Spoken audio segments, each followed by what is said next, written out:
What's up, everybody? Like everybody. The 10 people that watch these. It's okay. I used to do this a long time ago, so I know how the game goes. Welcome back to Trash Films Home Video. Today, I'm going to be talking about something that's been talked about a lot on YouTube. But this is a very important movie to me, and I don't think I could not talk about it.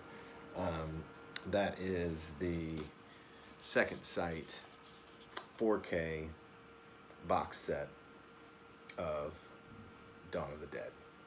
Now, I'm not going to talk about the movie. Honestly, if you are spending, $100 to over $100 and some dollars on one film, you've seen the movie. So we're not going to talk about the movie.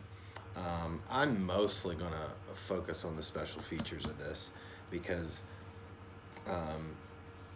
it's an interesting thing when you think about these movies that have been put out before on different formats, and Dawn of the Dead has been released on Laserdisc, it's been released on VHS, it's been DVD, it's been released on Blu Ray, and I did have mine got a little tiny dent, but that's it, and I'm okay with that, because I've seen some of these show up. Ooh. Of course, different. I got this from Zavvi. I wasn't going to end up getting this set. I kind of missed out on it. It was during, I had money in other places, and I just wasn't going to be able to pick this up. And thanks to, I think it was Gore Forever on Instagram. I just happened to get on one morning, and he was like, "Hey, Zavvi's got some copies if you guys want to grab one. Very few left," and I was able to snag one. So thanks to him. But anyway, it's interesting when you think about these features, about like what they're going to be able to do at certain points in time, because when the Anchor Bay, where is it? I should have had this already, sorry. But when this came out, everyone that was involved in the movie was still alive. Obviously, we don't have George with us anymore, unfortunately. So it's interesting to kind of see who they get at certain times and what they can do with those kind of features. And I think that they did a really good job with the features on this. Interestingly enough, these were done by David Gregory. If you don't know who David Gregory is the guy that he's the guy behind Severn Films, and he's been doing this kind of work for a long time. He's been doing stuff for Blue Underground. He did stuff for Anchor Bay back in the day. He's been a very busy guy with this kind of material. So, yeah, let's get into it, because now I'm rambling. I will do that a lot. And right now, I'm not going to be doing a whole lot of editing. Over time, better camera, better audio, it's going to get there. But for now, this is what you got. If you like it, cool. If you don't, there's else tons of people out there you can watch. Anyway, so, do I really need to even show what's inside this? There's a million other videos. There's a novel, there's a hardbound book, there's the soundtrack, and then there's the Wolf library tracks, all kinds of stuff on here. 3 different cuts. I will talk about the transfer a little bit. Now this movie, and I've heard people say that the transfer is like amazing. I don't know if this is my nostalgic eyes, but I didn't find it to blow me away. Now, this movie is very important in my sort of horror journey. It is one of the first horror films, not first horror films, but first horror films, I guess you could say, that sort of really made me wake up to what horror was and what horror could be. I first saw this movie when I was about, I would say, 16 years old. My friend Corey Woody, she's no longer with us, unfortunately. She showed me this movie on VHS at her house. First time I'd ever seen it. She showed me Dawn of the Dead and Henry Portrait of a Serial Killer. And I was just like, two very different movies, but I loved them both for very different reasons. And I've seen this movie on VHS, I've seen it on DVD, I've seen it on Blu Ray before, and now 4K. So I've seen a lot of different transfers of the film. So I don't know if this is my nostalgic eyes looking through. Don't get me wrong, it looks great. And it is 42 years old. And at the time, it was a low-budget movie that he produced himself. Not produced himself, but, went out and got investors, and, he did it outside of the Hollywood system. So, it can only look so good. It does look good, don't get me wrong, but there are parts of it that feel a bit dark. And again, this could just be my nostalgia,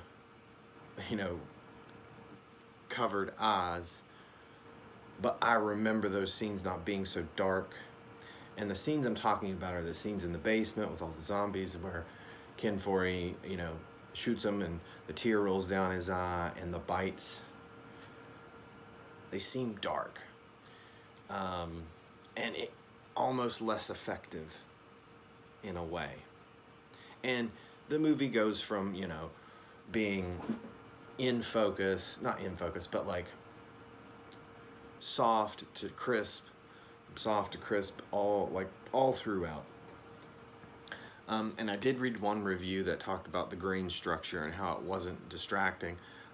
See, I found some of it at some times a little distracting, where I would actually be like, wow, I can see the grain.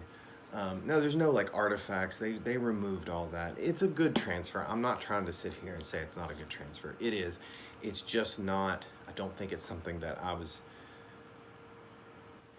used to, or in my mind kind of used to, if that makes sense. So, enough about that. Let's get on to the features. This is where this thing really, really shines. I highly enjoyed the features on this, and you get a lot of features. I'm going to put my old man glasses on now. So, first, zombies and bikers. Okay, that's pretty self-explanatory. If you've seen the film, there's a lot of zombies and then the bikers. That's basically who this documentary talks to, is the zombies and the bikers. So we've got John Amplas, which we all know.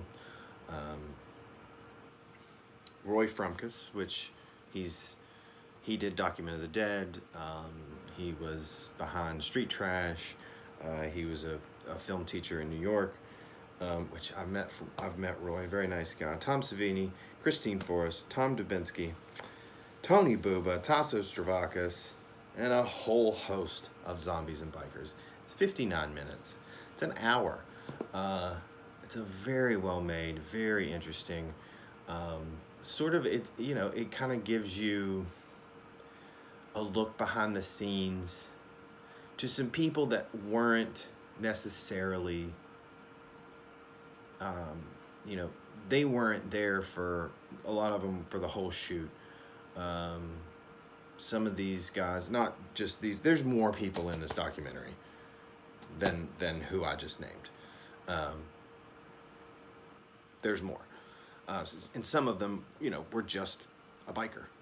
And they were only in it for... So they're telling you things that they saw from the set, things that they experienced from the set. And it's looked at it in a different light. So it's very interesting. Next, we have Memories of Monroeville. A tour of the mall. Michael Gornick, who was the DP, Tom Savini, Tom Dubinsky, and Tasso Stravakis. And for you guys that don't know who Tasso is Tom Savini's best friend. They've been best friends for a long time. Tasso is in Dawn of the Dead all over. He plays the... he's one of the bikers. He does the stunt where he swings down, and he's got this sledgehammer thing, and he's hitting zombies. And then he's also the zombie that is attached to the car that's driving away. That's supposed to be a woman, but he played it, and he gets shot in the eye. This is my favorite one.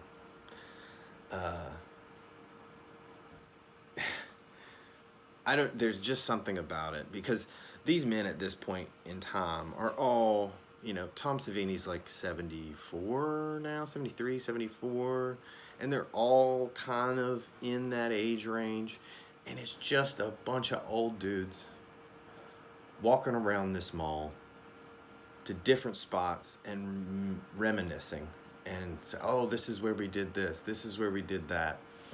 And there's just something really nice about it. There's something that, and it may not do this for everyone, but there's something that it just gives me a warm feeling inside. I don't know what it is. But there is some interesting stuff in there that we haven't seen on other features and other editions of the movie. They get into the boiler room. And funny thing is, they get into the boiler room and they show the guy, they get a security guard to come unlock it for them. And I swear, at one point, right when they're coming down the hallway and the security guards come down the hallway to go unlock the boiler room, Michael Gornick turns to him and goes, how you doing today? I swear to you, the guy goes, I'm here. He didn't give a shit.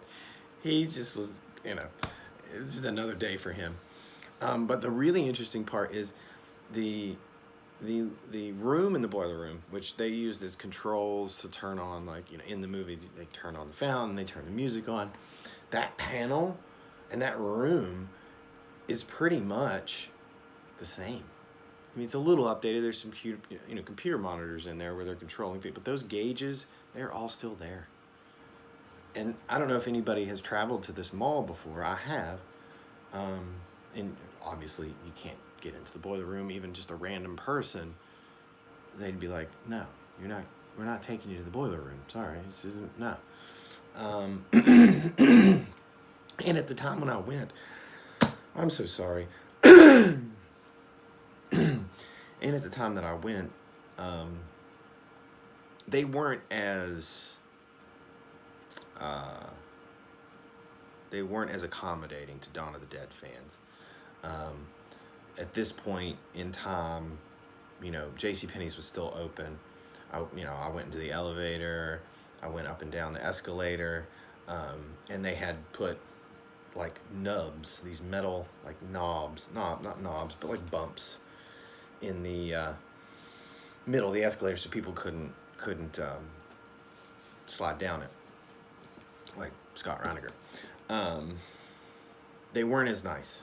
This is a time when malls were still pretty busy. I mean, it was to this day, Monroeville is apparently, according to the commentary, which I did listen to, it was the brand new commentary on the theatrical cut, with Travis Crawford, which, by the way, very nice, informative track. He talks a lot about George's career, a lot of different things. Very good, interesting, informative track. But anyway, at the time they were not as nice to, Dawn of the Dead fans. There was no museum. It didn't, nobody really acknowledged it as the Dawn of the Dead Mall. Now there's a museum. There's a bust of George in the mall, a memorial bust. But yeah, this was my favorite feature. It was just them kind of walking around the mall, reminiscing about the movie, reminiscing about, things that, different scenes that they had shot in different areas, and really cool, really good stuff. Next, Raising the Dead, the production logistics, with Michael Gornick, Christine Forrest, John Amplas, and Tom Dubinsky. 23 minutes. This one talks a bit about how, like, the movie came about in George's mind and things like that. Very interesting. Oh, can I also mention something? During, I believe it is the Zombies and Bikers, there's footage during a Living Dead weekend, which obviously wasn't too long ago. And at one point, there is a shot that is kind of back, and they had a stage and they were doing different things, audience Q&A and things like that. And at one point, is a quick shot. There is Michael Felsher from Red Shirt Pictures, which does special features work for Screen Factory, for a bunch of Synapse, a bunch of different companies, like a bunch. He's Red Shirt Pictures and Michael Felsher. They've been doing this damn thing for a long time, and they're one of the best in the business when it comes to special features work.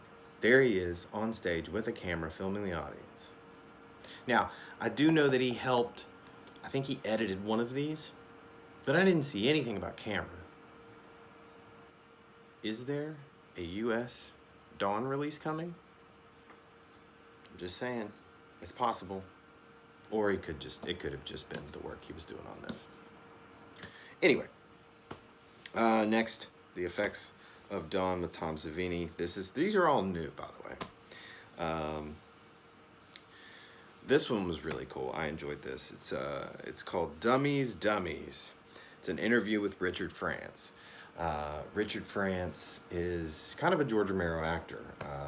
He lived near George. George was like, "Hey, you want to come do this thing with me?"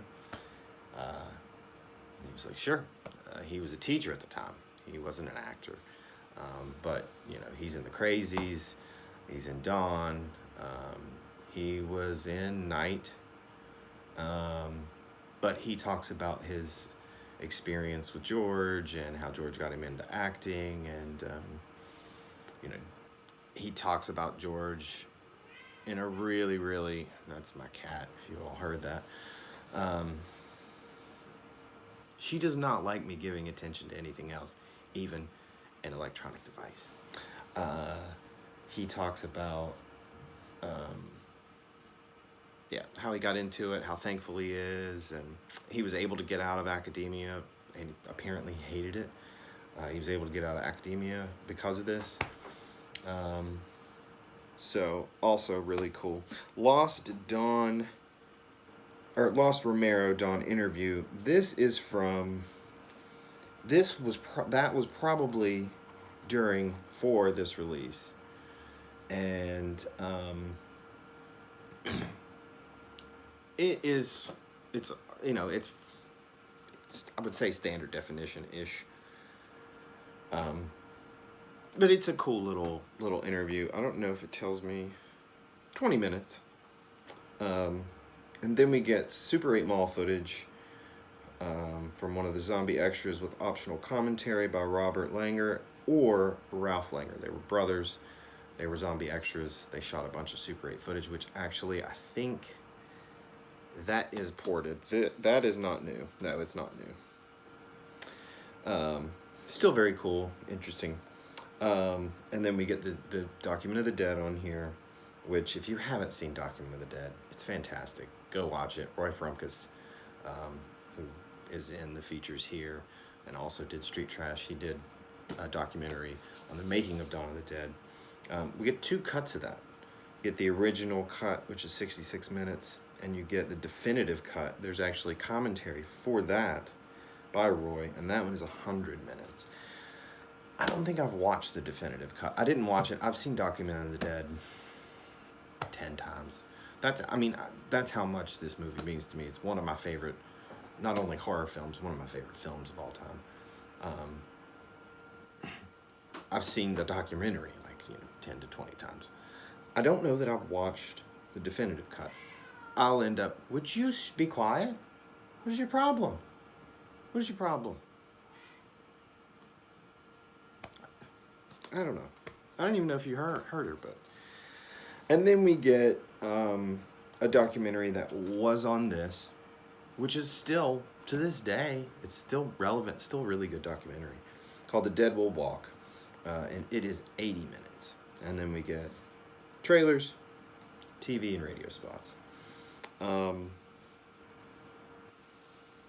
This thing is just, it's just fantastic. All of the new features are just great.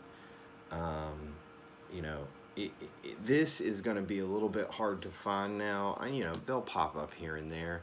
There may even be, it happens as a collector. This, who knows? Diabolic may get 20, 30 copies here or there at some point. Now, with this, the version that is, this big and going to be 100 to 150 to almost $200. Some of them on eBay are going right now for $250.